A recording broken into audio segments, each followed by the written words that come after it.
Si de alguna manera me pueden poner más aire o bajar un poco las luces, se lo agradecería, tengo calor.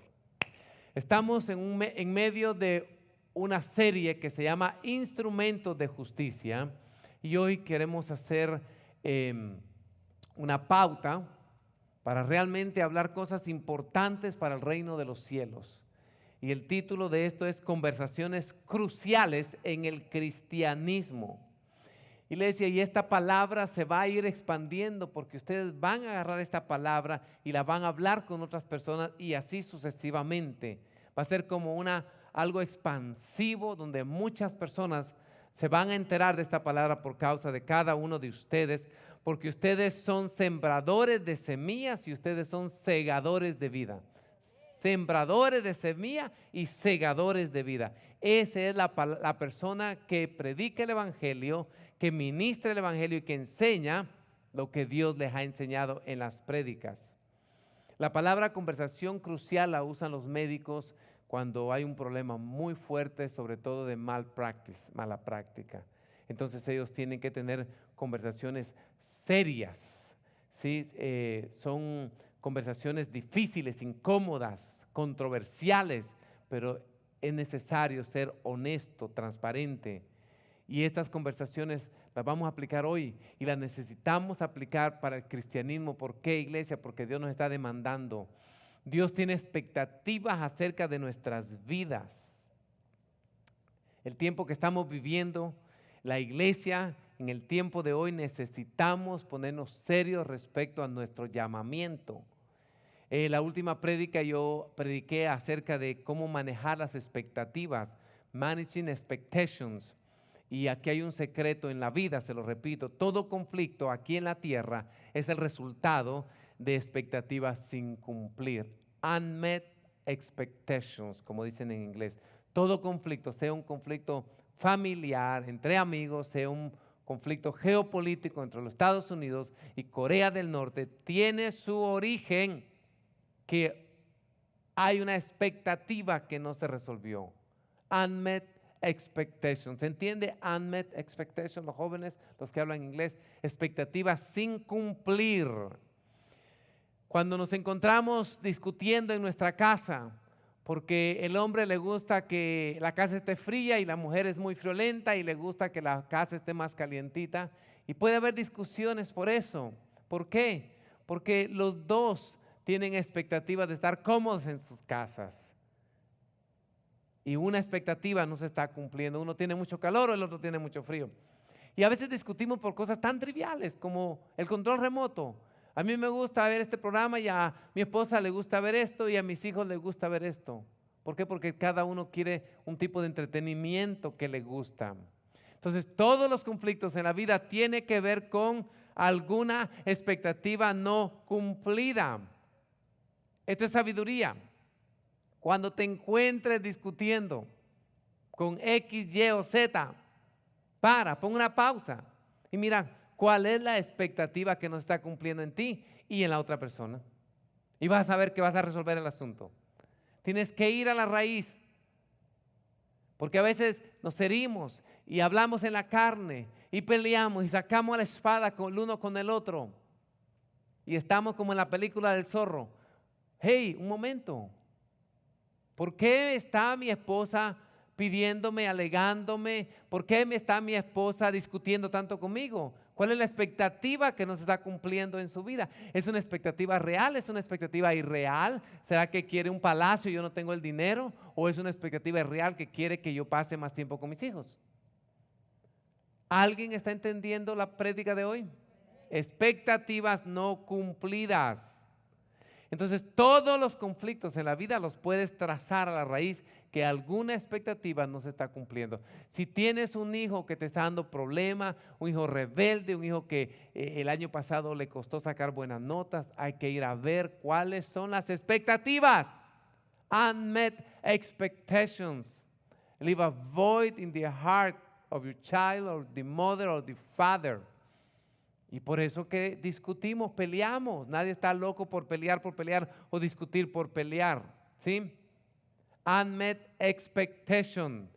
Y déjeme decirle que la iglesia de Jesucristo tiene muchas expectativas que no está cumpliendo para nuestro Señor y para nuestro Salvador.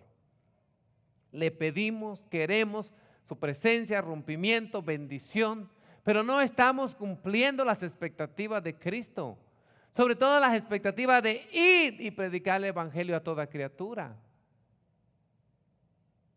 ¿Cómo vamos nosotros a evangelizar nuestra Jerusalén, nuestra Samaria, nuestros pueblos, cuando encuestas, iglesia, una encuesta reciente nos deja saber que el 60% de los jóvenes que crecen en la iglesia se terminan yendo de la iglesia y no permanecen en ella? Estamos perdiendo el 60% de nuestra juventud y eso ha venido sucediendo por los últimos 10 años. No podemos discipular naciones si nuestros jóvenes están perdiendo. Más de la mitad de los jóvenes los está atrayendo el mundo y se están yendo al mundo. Por eso tenemos que tener conversaciones cruciales nosotros, en nuestra casa, con nuestros hijos, con nuestras hijas. Evangelio no solamente es venir aquí a adorar a Dios y congregarte. Tú tienes que preocuparte por la vida espiritual de tus hijos. Tenemos que preocuparnos por la vida espiritual de nuestros hijos. Si el 60% de la juventud se está perdiendo, esta no es buena noticia. Estas son malas noticias, un mal reporte que le estamos dando a Jesús. En Isaías capítulo 6, versículo 8, dice: después oí la voz del Señor que decía: ¿a quién enviaré y quién irá por nosotros? Entonces respondí: yo, heme aquí, envíame a mí. Y yo sé que ahí está el corazón de cada uno de nosotros, pero no se lleva a la intención, no se lleva a la realidad, no se manifiesta la intención de nuestro corazón. Yo sé que nuestra respuesta es como Isaías: Señor, aquí estoy, heme aquí, envíame a mí, pero no lo manifestamos, solo es de palabra.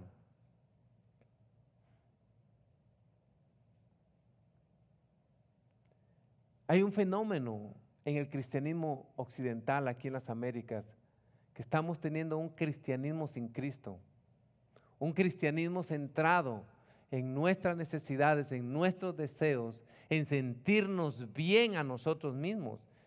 Estamos como pastores, estamos ofreciendo una versión diluida del evangelio, acomodada. ¿Por qué? Porque yo quiero tener muchas personas y pienso que en los números o el tener una mega iglesia estoy haciendo las cosas bien. Yo quiero tener una mega iglesia, pero con discípulos que tomen su cruz cada día y mueran. ¿Sucede eso en las megas iglesias? Yo no creo. Mariel me mandó una foto. Dice: las iglesias que predican lo que la gente quiere escuchar, y vi un estadio lleno de personas. Y después había la iglesia que predican lo que Cristo quiere que se predique. Había 2 viejitos agarrados de la mano y la iglesia totalmente vacía. Iglesia, tenemos que hacer la diferencia. Tenemos que parar en este momento. Con pastora sufrimos este cambio. Empezamos de nuevo justamente por esto, porque vimos que se está diluyendo el evangelio de Cristo a un evangelio exitista, un evangelio solamente enfocado por la prosperidad. Pregúnteme, pastor, ¿cree que Dios prospera? Pregúnteme. Yo sí creo que Dios prospera. Yo sí creo que Dios prospera a sus hijos. Pero esa no es la razón por la cual le voy a servir. De acuerdo a mi llamado, Él me va a prosperar y me va a dar todo lo que necesito. Hoy día, con tal de obtener una profesión de fe, le decimos cualquier cosa que necesiten escuchar. Si tienen una enfermedad, ven a Cristo y Cristo te va a sanar. Como que si Cristo fuera un Santa Claus. Eso es un evangelio diluido. Ese no es el evangelio que Cristo predicó. ¿Cuál es el evangelio que Cristo predicó? Está en Lucas capítulo 14, 26 al 27. Grandes multitudes iban con él. O sea, llegó un momento que tenía una mega iglesia. Y volviéndose les decía: si alguno viene a mí y no aborrece a su padre, madre, mujer, hijos, hermanos, hermanas y hasta su propia vida, no puede ser mis discípulos. Aún su propia vida no puede ser mi discípulo. ¿Qué le estamos diciendo a la gente para que siga a Cristo? Cosas buenas, cosas bonitas. Tengo noticias para ti. Seguir a Cristo no es fácil. Es ir en contra de la naturaleza humana. Es ir en contra de la naturaleza pecaminosa. Si nosotros pretendemos que es fácil decirle no a la naturaleza pecaminosa, no estamos entonados con la realidad. Iglesia, aún en el libro de Hebreos dice que el pecado por un tiempo, ¿sí?, es atractivo, nos seduce, da placeres. Y aquel cristiano que diga, no, pastor, a mí ningún pecado me da placer, no estamos siendo sinceros. Por eso se llama tentación. ¿Por qué? Porque hay algún placer en él. Si pretendemos que es fácil decirle no a la naturaleza humana, estamos mal. El apóstol Pablo, que yo diría que es la máxima expresión de la santidad, él decía, cada día muero. Cada día muero. ¿Qué dice en el libro de Hebreos? Dice que Moisés dejó los pecados, la vida placentera, que son temporales, pero su final es final de muerte, con tal de seguir a Dios. O sea, el pecado es placentero. Si como cristianos no decimos que hay placer en el pecado, no estamos siendo honestos. Tenemos que reconocer que el pecado es placentero, si no, no se llamaría tentación. Pero la buena noticia es que lo podemos derrotar porque Cristo mora en nosotros. La buena noticia es que con la gracia de Dios podemos darle la espalda al pecado y decirle no a la tentación. Pero en sí el cristianismo es trabajo fuerte, es trabajo arduo, es morir cada día. Por eso Pablo dice, juntamente con Cristo estoy crucificado y ya no vivo yo, mas Cristo vive en mí. En otras palabras, le digo no al pecado porque Cristo vive en mí.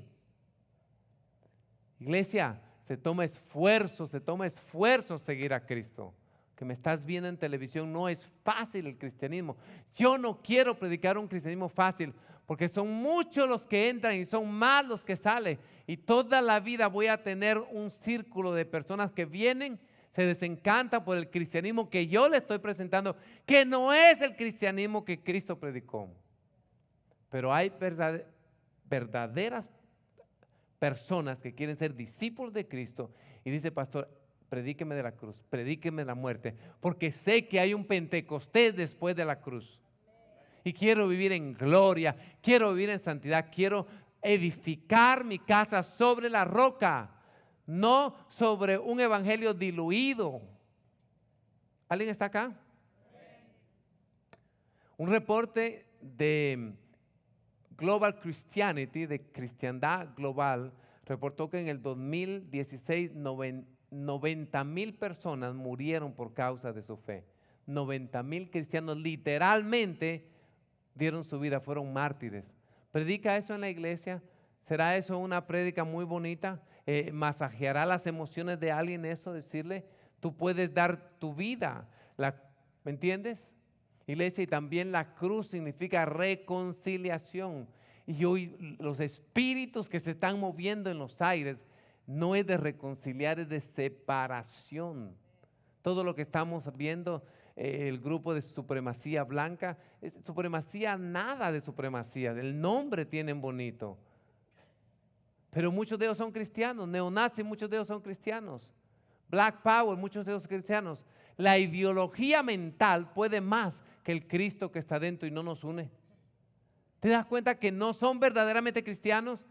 Se autodenominan cristianos, pero no son cristianos, porque si somos cristianos, la cruz nos reconcilia, más allá de mi creencia política, más allá de mi ideología de género. Yo me uno porque es mi hermano y porque es mi hermana. Hay familias donde uno sale trigueñito, el otro sale rubio, el otro sale blanquito, diferentes genes, pero son hermanos, son hijos de papá y mamá, y se aman como hermanos. Hoy día, allá afuera, iglesia, hay mucha segregación. Y si algo tenemos que orar por nuestro presidente es para que sea un presidente más que reconcilie más a las personas. Si le decimos no a la comunidad musulmana, le decimos somos una nación cristiana, pero no queremos refugiados. ¿Qué le estamos diciendo a los musulmanes? No queremos gente de otra raza, no queremos gente de otra religión. ¿Cómo lo vamos a ganar para Cristo si le estamos cerrando las puertas? Y eso tenemos que orar por nuestro presidente, para que Dios se le revele, para que reconcilie, para que no se deje llevar por el racismo, por la segregación. Nuestro presidente tiene muchas cosas buenas. Y oren por él, iglesia. Oren porque el diablo lo quiere matar. Hay mucha gente que lo quiere matar. Hoy saliendo del baño sentí que lo quieren matar. Oremos por él. Hay cosas que yo no estoy de acuerdo con él. Hay cosas que ustedes no están de acuerdo conmigo. Hay cosas que yo no estoy de acuerdo con ustedes. Pero Dios lo puso allí. Y él cree en Jesucristo. Él ha recibido a Jesucristo. Él tiene consejeros, tiene muchas cosas que tiene que cambiar. Pero Dios lo puso ahí. Y eso tenemos que respetar y tenemos que orar por él. No podemos estar separados por las etnias. Tenemos que orar para que pare la deportación, porque hay gente buena, gente noble, gente científica, enfermeros. Yo estoy de acuerdo con que saquen a esa gente que tiene récord, pandilleros fuera de acá. La escoria fuera de acá. Pero iglesia, ahí están pagando justos por pecadores. ¿Estamos acá? Entonces, iglesia, dice Mateo 5:44, pero yo os digo, amad a vuestros enemigos, bendecid a los que maldicen, haced bien a los que aborrecen y orad por los que ultrajan y os persiguen. Y esto es lo que yo quiero preguntarles. ¿Verdaderamente amamos a nuestros enemigos? Porque estamos teniendo conversaciones cruciales, serias. ¿Amamos a nuestros enemigos? Es difícil, ¿no? Uno de los predicadores, este doctor que opera a los fetos, la iglesia de ellos tiene una iglesia hija en África. Y estaba contando que este pastor hace como 10 años tomó posesión de un edificio que estaba quebrado, que estaba roto, lapidado, hasta cadáveres había en ese lugar, y limpiaron ese edificio. Dios los visitó, tuvieron un avivamiento, tienen 2 escuelas donde le dan educación buena, gratuita, tienen hospitales, la gente empezó a convertirse, los musulmanes, al cristianismo.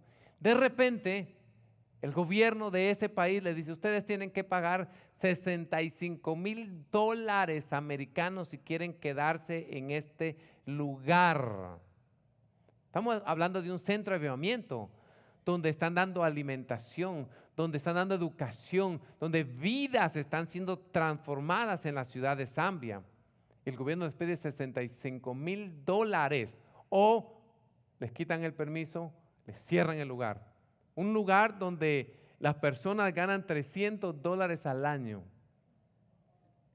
Estaba diciendo este pastor que cuando escuchó se llenó de indignación, esta gente, estafadores, ladrones que se han creído.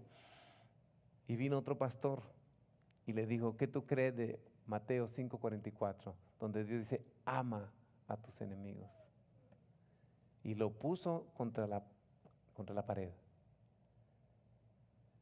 ¿Y sabes qué? El Espíritu Santo tocó a la congregación y levantaron los $65,000 y se lo mandaron para que la iglesia estuviera funcionando. Pero la respuesta inicial de la gran mayoría de ellos, que se han creído ese gobierno impío, ese gobierno musulmán extorsionando porque saben que tienen cobertura americana. Pero la Biblia dice, amen a sus enemigos. Y muchas veces no pasamos este test, esta prueba. Hello. Tenemos que tener conversaciones cruciales. El 60% de nuestros jóvenes se están yendo de la iglesia. Jóvenes que crecieron en la iglesia, que estuvieron en la escuela dominical, están abandonando la iglesia porque no encontraron valor en la iglesia, porque la iglesia ya no es relevante para ellos, ya no les llena sus expectativas, porque vinieron a conseguir una tradición, una religión, a congregarse en contra de su voluntad. Nunca tuvieron un encuentro sobrenatural, y si los tuvieron fueron años atrás. Ya la iglesia no llena sus expectativas. ¿Por qué? Porque se predica una iglesia sin cruz, y una iglesia sin cruz es una iglesia sin poder. Tenemos que tener conversaciones cruciales y ser honestos y transparentes si queremos que Dios traiga al pecador. Como cristianos, nosotros enfatizamos más problemas, los cuales no tenemos, enfatizamos más los problemas y los pecados, que no tenemos problema con ellos. Pero para Dios pecado es pecado. Para mí es bien fácil predicar en contra del adulterio, en contra de la pornografía, en contra de la inmoralidad sexual, del homosexualismo, de las drogas, todo lo que ustedes quieran. No hay problema predicar en esas áreas. Pero en el Nuevo Testamento Pablo habla de 65 pecados los cuales podemos cometer, que no son tan de color como los que acabo de mencionar. La Biblia habla de no mentir, de no hablar malas palabras. La Biblia habla que no tenemos que murmurar, que tenemos que ser humildes, que tenemos que ser mansos, que no tenemos que andar con ansiedad allá afuera. Y la mayoría de sermones enfatizan 2 o 3 pecados claves, los que los manejamos. Y muchas veces decimos, yo amo al pecador, pero odio al pecado. ¿Y sabes una cosa? ¿Realmente estamos siendo sinceros cuando decimos eso, o lo decimos como un cliché? Porque cualquiera de allá afuera que tiene calle, que tiene mentalidad callejera, cuando oye al cristiano que dice, yo amo al pecador, pero odio al pecado, ellos se dan cuenta que no estamos siendo honestos, que es un cliché evangélico. Y que Dios nos perdone cuando pensamos que nuestros pecados no son tan graves como los pecados del impío, del no cristiano, de nuestro vecino que no viene a la iglesia. Son conversaciones cruciales. Es como decir, Señor, yo te doy gracias porque por mí no tuviste que sufrir tanto en la cruz como aquel pecador. ¿Se recuerdan cuando este fariseo subió al templo y un pecador subió al templo? Y aquel golpeándose en el pecho, Señor, ten propicio de mí que soy pecador. Y el otro, oh Señor, tú sabes, ayuno todos los días, diezmo, ofrendo, gracias porque no soy como este perro y como esta mujer y como aquel publicano. Oh, Jesús dijo, ¿quién salió perdonado? ¿Quién salió justificado de ahí? ¿Te das cuenta? Como iglesia tenemos que cambiar nuestra forma de ser, porque Dios va a empezar a traer gente que para nosotros parecen raros. Los pecados de ellos nos pueden parecer muy graves. Si tú ves un transvesti aquí venir y todo el mundo se asombra, al otro día ya no regresa. ¿Me entendiste? Si vienen homosexuales, no estamos preparados para lidiar con ellos. No estamos preparados. Lo primero que queremos hacer es llamar al púlpito y reprender el espíritu de homosexualidad. Eso fue lo que nos enseñaron y eso es lo que hacemos. Lo estamos vacunando para irse y nunca más regresar. Jesús los amó tal como era y el amor los desarmó. A Zaqueo le dijo, Zaqueo, hoy vamos a comer a tu casa. Es que la presencia de Dios nos llena y la misma presencia de Dios saca toda la escoria de nosotros.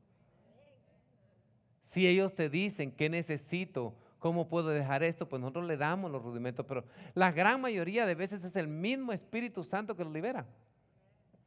Nosotros en evangelismo teníamos una sublíder, una mujer pilas, una mujer de carácter sanguíneo, evangelizaba, nos ayudaba con los papeles, pero súper pilas, como decir Juanita. Y ella cuando estaba en el mundo era lesbiana y me contó que en su baño el Espíritu Santo vino y en su baño el Espíritu Santo mismo la liberó, vomitó y de esos espíritus inmundos venían, el Espíritu Santo venía y el Señor la liberó, solito. Ella no pasó por la liberación y no le hicieron las 58 preguntas de liberación. O sea, yo no siento que eso sea malo. A veces es necesario eso, pero la multiforme sabiduría de Dios, tenemos que dejar que Dios sea Dios. Tienes que dejar que Dios sea Dios en tu vida. Pero tenemos que ser sinceros y honestos y tener conversaciones realmente cruciales. Es un hecho que millones de personas aceptan a Jesús como su Salvador, pero no como su Señor. Y ustedes lo saben. Han hecho profesiones de fe, muchos vienen a la iglesia, pero cuando se les pide cruz, cuando se les pide servicio, demanda, obediencia, siguen haciendo lo que quieren. ¿Sí o no? Y la Biblia habla muy claro al respecto. Cuando tú vienes a Jesús, tú recibes a Jesús y eso debe ser más que suficiente. ¿Sí? No vienes solamente por las finanzas, no vengas solamente por la salud, no vengas para estar feliz todo el tiempo. Cuando aceptas a Jesús, recibes a Jesús y eso es más que suficiente. Es una grandiosa realidad la cual no llegamos a entender con nuestra mente finita. Lo que significa recibir a Jesús. Lo hermoso de esa realidad no lo hemos experimentado porque no hemos pasado a través de la cruz. Por eso el apóstol Pablo decía, yo tengo todo lo que aprendí, lo dejo por basura, con tal de seguir conociéndolo a Él. Pablo fue al paraíso y con ese vocablo que tiene, con ese léxico florido que tenía, no pudo explicar. Solo se limitó a decir cosas que no se han levantado a corazón de hombre ni ojo ha visto. Son las que nos esperan en el paraíso. ¿Tú piensas en la recompensa? El martes hicimos una llamada donde iba a hablarle a los hombres, ¿sí? Y después dijimos que íbamos a invitar a las mujeres y al pueblo. Y una de las cosas que hablamos es sobre la pureza sexual. Y una de las cosas que enfatizamos es que el diablo te dice, hazlo, nadie te va a ver. Una vez al año no hace daño, nadie se va a enterar, va a quedar en la oscuridad. Cuando deberíamos de enfatizar más las consecuencias del pecado.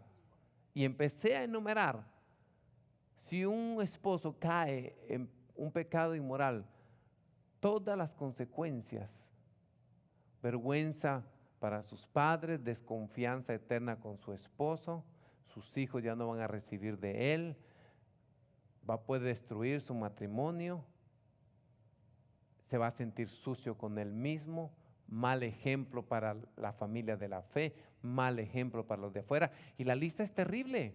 Entonces, cuando el enemigo nos esté tentando en el área sexual, hay que maximizar las consecuencias y minimizar el placer.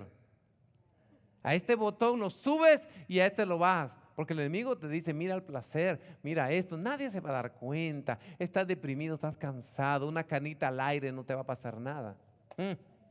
Después él se encarga que todo el mundo lo sepa, porque es el trabajo del diablo, es cochino. Es mentiroso, es el padre de toda mentira. Entonces yo quiero proponerles, ¿por qué no minimizamos los problemas temporales y maximizamos lo que nos espera en el cielo, en el paraíso? Y llevemos gente al paraíso, llevemos gente allá afuera. Me gusta la parte de la película Titanic, ¿verdad? ¿Se recuerdan que regresaron unas canoas a tratar de salvar a algunos que estaban flotando? En esas aguas la gente no vive más de 15 minutos porque se congela. Mucha gente está así a punto de morirse y si tú no le hablas se mueren. Y lo que nos espera es el paraíso, es la gloria de Dios. Y el diablo quiere maximizar los problemas temporales. Moisés supo que podía quedarse en los placeres del rey, de Faraón, el dinero, los placeres sexuales, la gloria, la fama, pero eso se acababa el momento que moría y se iba al infierno. Y él dijo, no, yo voy a seguir a Dios cueste lo que cueste, porque me espera la eternidad, me espera un paraíso con Cristo. Cada día nosotros tenemos también que tener esas conversaciones cruciales. Tenemos que tener conversación crucial sobre el temor de Dios. Digan temor de Dios. Casi no se predica ese tema. Pocas veces tú vas a ver en la televisión y en la radio y esta gente que congrega miles y miles de personas predicar el temor de Dios porque se le va la mitad en ese mismo día. Sin embargo, la Biblia habla más de 300 veces que tenemos que tener temor acerca de Dios. La ira de un Dios todopoderoso me debería de dar temor a mí, porque Él es todopoderoso. ¿Y por qué necesitamos temer a Dios? Porque la Biblia dice en Proverbios 1:7 que el principio de la sabiduría es el temor a Jehová. Temor a Dios es el principio de toda sabiduría. Y a veces escogemos como pastores no hablar sobre este tema.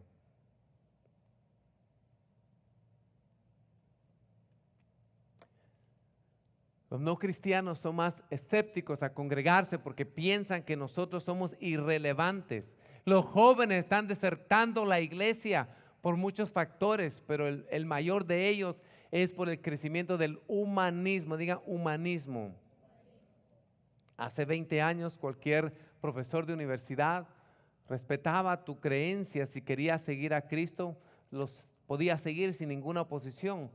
Hoy día los maestros, los profesores universitarios piensan que es su deber quitarte toda mentalidad del temor de Dios y simplemente introducirte la programación de que venimos nosotros de la evolución, que la ciencia comprueba que no hay tal cosa como la creación y quiere que desistamos de los valores que aprendimos en nuestras casas. ¿Sí? Le dicen a los padres, si ustedes quieren seguir creyendo esa tontería de la creación está bien, pero dennos sus hijos a nosotros para que sean educados por nosotros. En otras palabras, nosotros sí le vamos a lavar bien el cerebro y le vamos a dejar a saber que Dios no existe. Ponga atención porque nuestros hijos y tus hijos van a ir un día a la universidad y tenemos que hablar esto. El fundamento de la ciencia y de la biología es la evolución. Son dos clases que van a tomar siempre, la ciencia y la biología, pero el fundamento es la evolución.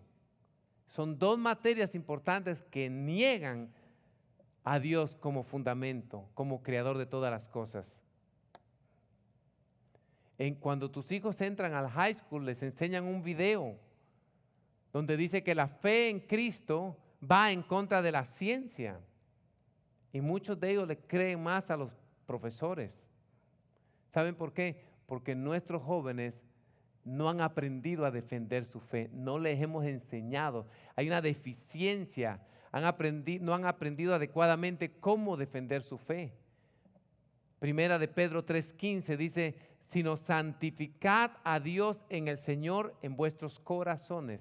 Comienza, santificad a Dios el Señor en vuestros corazones y estad siempre preparados para presentar defensa con mansedumbre y reverencia ante todo lo que os demande razón de la esperanza que hay en vosotros. ¿Por qué comienza diciendo santificad a Dios en vuestros corazones? Porque cuando santificamos a Dios en nuestros corazones, nuestro punto de vista va a ser un punto de vista cristiano. Vamos a ver como Dios ve. Nuestro punto de vista va a ser un punto de vista, vamos a tener una visión cristiana, cristocéntrica. Por eso dice que primero santifiquemos a Dios. Tenemos que tener una visión bíblica del mundo para poder defender tu fe. ¿Saben qué lo que es tener una visión bíblica del mundo?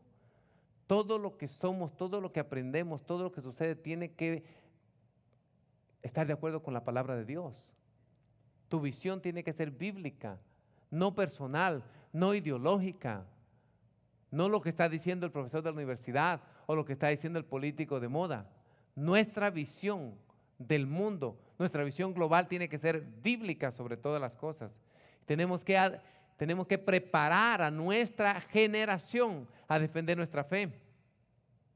Y tenemos que hacerlo en nuestras casas. Porque la enseñanza ortodoxa le enseña a los niños que la Tierra tiene 5,000 años y cuando van a las escuelas y las universidades se burlan de ellos, porque la Tierra tiene más de 5,000 años, tiene millones de años. El otro día, hace un tiempo atrás, mis hijos estaban discutiendo que si existían los dinosaurios o no y me preguntaron, trae papi, papi nos va a decir, claro que existieron los dinosaurios. No se puede negar los huesos. El diablo no hizo esos huesos, pero hay que enseñarle que aunque Adán y Eva vinieron a esta tierra 6,000 años, la tierra ya existía, estaba vacía, estaba desordenada, el diablo habitaba con sus demonios, hubieron dinosaurios, hubieron todo aquello, pero sin embargo, todo lo creó Dios, ¿sí? Negar realmente, iglesia, la evolución para ellos es negar la ciencia. Tenemos que tener conversaciones cruciales con nuestros hijos. En las universidades les enseñan a nuestros hijos una cultura anticristiana. Es una tontería creer en Dios. La ciencia es más importante, ¿sí? Si tú no crees en la evolución, no crees en la ciencia y te damos clases de ciencia. Y poco a poco van arrancando el cristianismo del corazón de nuestros hijos. Deja iluminarte, enseñarte cómo defender tu fe. Porque realmente el argumento no es creación versus evolución. Eso pareciera que ese fuera el argumento, pero el argumento es entre la creación y un proceso que ellos llaman abiogénesis. Abiogénesis, digan abiogénesis. Abiogénesis significa vida sin vida, life without a life, vida creada de la materia orgánica de la nada. Si vas a la raíz de la evolución, ellos te van a llegar a esta conclusión. La gente que dice Dios no existe, no hay Dios, venimos, evolucionamos del mono, te van a llevar a esto, a abiogénesis, que de la nada vino vida. Entonces tú le dices, vamos a tener una conversación con honestidad intelectual. Vamos a hablar honestamente, pero intelectualmente entre tú y yo. Y te voy a pedir que tú tengas honestidad intelectual. Y tú lo llevas a la célula. Dentro de una célula hay moléculas, hay protones. Dentro de una célula está llena de miles de canales, de nanoscopios. La célula está llena de vida. Y eso es lo más pequeño que existe. Entonces la teoría principal de los científicos es que del aire se formó una célula completa y compleja. ¿Por qué? Porque ellos le dieron un nombre bonito que se llama abiogénesis. Piensan que están correctos. Y eso no es ser intelectualmente correcto, honesto. De la nada se formó una célula. Si los confrontas con esta teoría, realmente muchos de ellos se dan cuenta que es imposible que de la nada naciera una célula. Y solo le tienes que hacer una pregunta a ellos, ¿de dónde salió la primera célula? ¿De dónde salió la primera célula? Es que nuestra mente no puede entender la complejidad de un zancudo, mucho menos de un ser humano. Tú ves un zancudo y lo quieres matar, pero un zancudo adentro tiene sistemas de navegación, de guianza, tiene su propio GPS. O sea, es tan complejo. Un zancudo, iglesia, ¿cómo se va? ¿Cómo un zancudo puede oler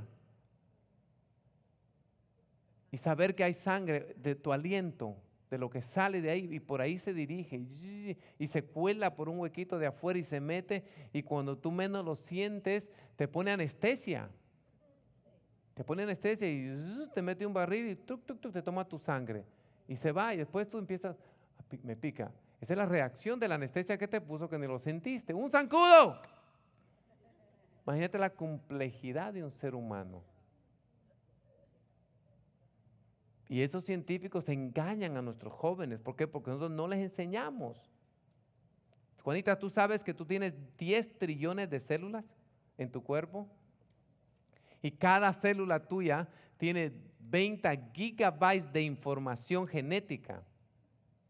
Y un ser humano tiene 200,000 segabytes de información adentro. Eso es un 10 con 21 cero. Eso es bastante. Eso es bastante. Es una cantidad totalmente innumerable. Familia, yo estoy aquí para decirle que nosotros tenemos la verdad y no podemos callar. La gente afuera tiene que saber esta verdad, que fuimos creados por un Dios bueno y tenemos que estar preparados para defender esta verdad. Hay un mundo perdido allá afuera y como te dije, ni siquiera el argumento es entre la evolución y la creación, sino lo que ellos llaman creación y abiogénesis. Se requiere más fe creer que de la nada nació una célula, de una explosión, dice que del Big Bang. ¡Pum! Claro, hubo un Big Bang. Dios dijo que se haga los cielos, que se haga la tierra, que se haga la vida. Ese fue el Big Bang. La palabra de Dios que retumbó como un rayo. Eso yo le llamaría el Big Bang, porque dice que su palabra se oye como trueno, como estruendo de muchas aguas. O sea, es una mentira que el diablo ha venido perfeccionando. Adán y Eva le dijo, coman de este árbol, pero ahora en la universidad lo hacen más sofisticados. ¿Cómo hacemos para regresar al camino? Nuestros jóvenes que regresen al camino, teniendo conversaciones cruciales. A veces puede que no sean fáciles esas conversaciones, puede que haya roces, pero tenemos que confrontar esta realidad. ¿Sí? Iglesia, la verdad del cristianismo ha sido suficiente para las grandes mentes que han existido y que han creído en Cristo Jesús. Y la verdad del cristianismo tiene que ser suficiente para nuestras mentes y para la mente de aquellas personas que están buscando la solución, el camino, la verdad y la vida. Amén. Tenemos que tener conversaciones cruciales. Y nuestro deseo con Pastora es llevarlos a ustedes a la madurez espiritual. Hoy día en las iglesias de afuera, si alguien crece espiritualmente, es por coincidencia o por casualidad. Es como que si yo quiero entrenarlo a ustedes a que corra un maratón. Angie, quiero que corra un maratón de 20 kilómetros. Entonces te voy a dar libros para que leas todo acerca del maratón, la preparación, ¿sí? Ya que tú leíste este libro, te voy a dar un video para que entiendas y aprendas lo que es correr 20 kilómetros. Y como graduación de tu entrenamiento te voy a llevar a ver un maratón. Y después, dale a correr. ¿Cuántos kilómetros crees que aguantes? Eso hacemos, iglesia, en la iglesia. Así es como entrenamos a los santos. No los llevamos a la madurez espiritual. ¿Cómo así? Correr un maratón de 20 kilómetros no es fácil. ¿Cuántos han corrido un maratón aquí en sus tiempos de apogeo de 20 kilómetros? ¿Cuántos? ¿Nadie? No, ninguno. ¿Tú has corrido un maratón? Eso es preparación, eso es arduo.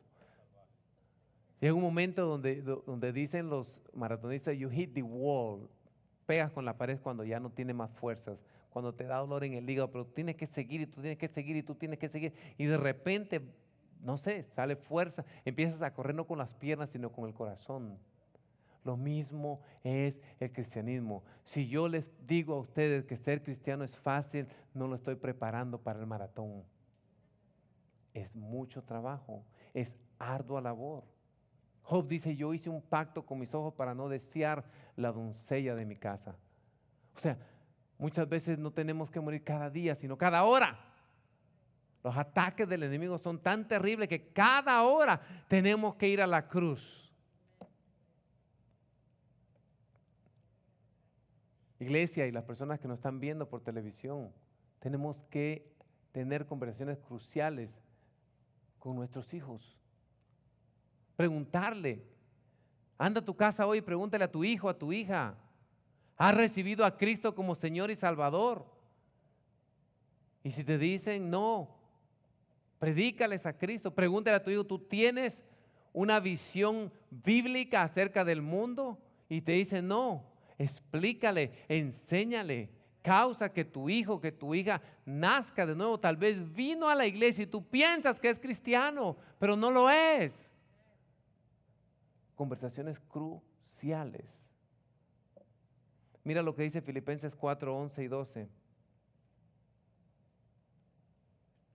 No lo digo porque tenga escasez, pues he aprendido a contentarme, cualquiera que sea mi situación. Sé vivir humildemente y sé tener abundancia. En todo y por todo estoy enseñado, así para estar saciado como para tener hambre, así para tener abundancia como para padecer necesidad. ¿Por qué Pablo podía vivir en contentamiento? Porque lo había aprendido. ¿Por qué lo había aprendido? Porque lo había practicado. Y ustedes están muriéndose. ¡Ay, Señor, las finanzas! ¿De dónde voy a pagar la renta? El mortgage, la luz, el celular. Están siendo entrenados en el contentamiento. Porque en el cristianismo no todo es color de rosa. No todo es 4 de julio. ¡Pum! Y luces. Hay tiempos duros, hay tiempos difíciles. ¿Sí? Escúchame bien. Contentamiento no significa que vas a estar feliz toda la vida. Si se muere un ser querido, no vas a estar feliz y sonriendo. Pero tienes contentamiento porque sabes que un día mirarás a tu ser querido en la gloria. Hello.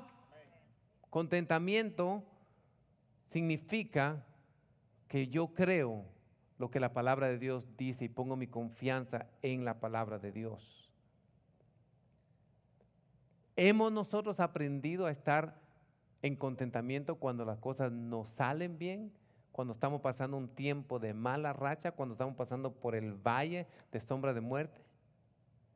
Si no hemos aprendido el contentamiento, no vamos a poder enseñarle a otras personas a que vivan en contentamiento cuando el médico le dice tienes cáncer. Cuando haya una mala noticia y una crisis terrible en la familia. Cuando tú lo vives, te duele a ti, sabes que es real. Y tú puedes ministrarlo a otros. Podemos enseñarle al mundo a tener contentamiento aunque ellos no tengan dinero. Hello. Aunque ellos no tengan vida en abundancia, podemos decirle que estén contentos porque nosotros lo vivimos. Puedo tener contentamiento aunque yo tenga un hijo apartado que no quiere saber nada del evangelio.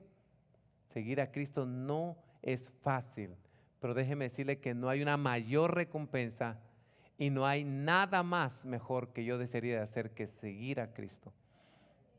Para mí eso es el todo. Y aún a estas alturas tenemos muchas preguntas sin resolver, tenemos muchas dudas, no todo lo sabemos, somos humildes para decir, Señor, esto no lo entiendo lo que está pasando, voy a ir a tu presencia, voy a averiguar, voy a pedir consejo, pero voy a obtener el resultado, voy a obtener la respuesta a esta situación que estoy pasando, voy a buscar en humildad y en oración la respuesta. Seamos una iglesia que crece en fe y en amor.